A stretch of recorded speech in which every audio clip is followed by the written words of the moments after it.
আপনার সফলতা, আপনার সাকসেস, এটা সবার ভাল লাগবে না, মনে রাখবেন। সবাই এটা পছন্দ করে না। আল আইনু হাক, নজর কিন্তু সত্য। নজরের প্রভাব আছে, চোখের প্রভাব আছে।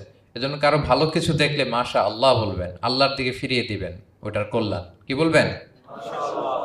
একটা সুন্দর ফুটফুটে বাচ্চা দেখলে মাশা আল্লাহ। কারো সফলতা দেখলে, কারো ফার্মে গেলেন, বাগানে যেয়ে দেখলেন ফল মূল ভর্তি, কি বলবেন? মাশা আল্লাহ। বিসমিল্লাহ মাশা আল্লাহ বললে এটাতে আর ক্ষতি হয় না।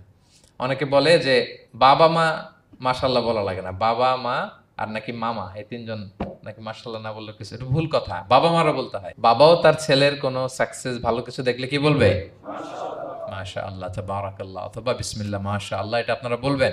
ধরেন যে আপনি কোন একটা প্রোগ্রামে বসে আছেন, আপনার পাশে যে বসে, আপনি তার দিকে এরকম 10 মিনিট তাকায় আছেন, কোনো কথা ছাড়া শুধু তাকিয়েই রইলেন।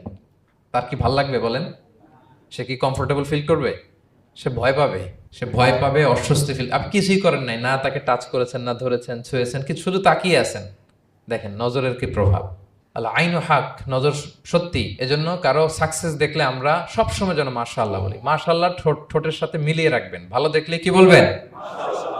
মাশাআল্লাহ, মাশাআল্লাহ, বিসমিল্লাহ মাশাআল্লাহ, মাশাআল্লাহ, তাবারাকাল্লাহ, এটা বলবেন।